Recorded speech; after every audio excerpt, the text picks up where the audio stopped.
Three men stood between Elvis Presley and the world. They protected him for years. They knew his deepest secrets. And then, they betrayed him in the most shocking way possible.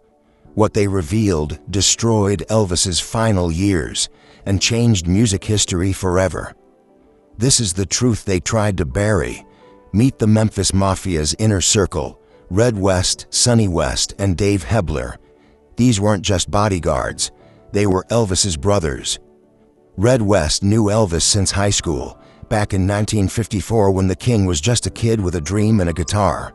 For over 20 years, they protected him from crazed fans, death threats, and the dark side of fame. They saw everything: the pills, the paranoia, the late-night breakdowns at Graceland.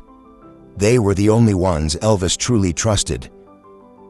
But in July 1976, everything changed. Elvis fired all three of them. No warning, no explanation, just gone. Broke, bitter, and betrayed, the three bodyguards made a decision that would haunt them forever. They approached a tabloid journalist named Steve Dunleavy with an offer. "We'll tell you everything about Elvis Presley, the real Elvis, the one America has never seen, for $50,000, the equivalent of over $270,000 today." They sold every secret they'd sworn to protect. The book was called Elvis: What Happened, and it was scheduled to hit shelves in August 1977.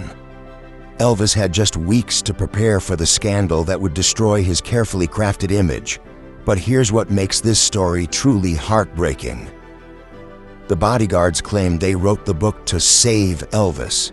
They said they wanted to shock him into getting help for his prescription drug addiction.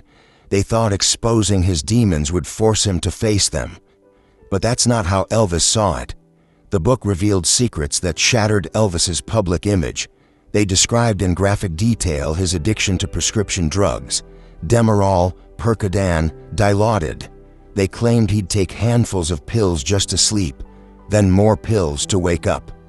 They exposed his violent outbursts, how he'd shoot television sets with a handgun when he didn't like what was on, how he'd fly into rages and destroy hotel rooms, how his paranoia had grown so extreme that he believed the FBI was watching him.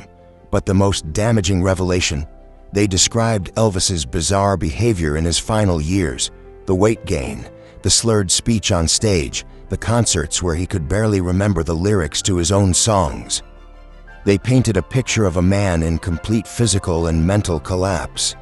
And they blamed everyone around him, especially Colonel Tom Parker, for enabling his self-destruction instead of getting him real help. The American public had never heard anything like this about their beloved king of rock and roll. When Elvis learned about the book, he was crushed. Not angry, crushed. His daughter Lisa Marie later said she'd never seen her father so hurt. These were men he'd considered family, men he'd supported financially for decades, men who'd been at his wedding, held his daughter, shared his most private moments. Elvis's girlfriend Ginger Alden recalled finding him in tears, holding an advance copy of the book. He kept saying, "How could they do this? How could Red do this to me?" His close friend and spiritual advisor Larry Geller said Elvis felt completely betrayed. The book confirmed his worst fear, that everyone around him was just waiting to profit from his downfall. In his final weeks, Elvis became even more isolated. He stopped trusting people. He barely left Graceland, and according to those who saw him in those last days, he seemed to have given up. Here's where this story becomes almost unbearably tragic. Elvis: What Happened was scheduled for release on August 1st, 1977. Elvis knew the book would destroy his reputation. He knew millions of fans would read about his darkest moments. But Elvis Presley never had to face that public humiliation. On August 16th, 1977, just 2 weeks after the book hit stores, Elvis was found dead on his bathroom floor at Graceland. He was only 42 years old. The official cause was cardiac arrhythmia. But the autopsy revealed what the bodyguards had exposed in their book. Elvis had 14 different drugs in his system when he died. The three bodyguards had been right about Elvis's addiction. but their betrayal may have pushed him past the point of no return. Red West, Sonny West, and Dave Hebler attended Elvis's funeral. Witnesses said they were inconsolable. They'd wanted to save their friend. Instead, they'd helped destroy him. The Bodyguards spent the rest of their lives trying to justify what they'd done. Red West said in interviews that he hoped the book would be shock therapy for Elvis. Sonny West claimed they had no choice. They needed the money after being fired. But Dave Hebler admitted years later that writing the book was the biggest regret of his life. He said, "We thought we were helping. We were wrong." The book sold millions of copies after Elvis's death. It became one of the most controversial celebrity tell-alls ever published, but it also destroyed the Bodyguards' reputations in Elvis's inner circle. Priscilla Presley reportedly never forgave them. Lisa Marie refused to speak to them.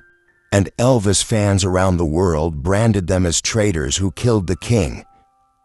Red West died in 2017, Sonny West in 2023. Both men spent their final years trying to repair Elvis's legacy and their own. But the question remains: were the Bodyguards heroes who tried to save their friend, or were they betrayers who exploited Elvis's darkest moments for profit?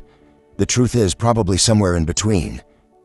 What we know for certain is this: 3 men who loved Elvis Presley made a choice that haunted them forever. They revealed secrets that the world wasn't ready to hear. And 2 weeks later, the king was gone. Maybe the real tragedy isn't the betrayal itself. Maybe it's that Elvis died believing the people closest to him had turned against him. And that's a truth more shocking than anything in that book.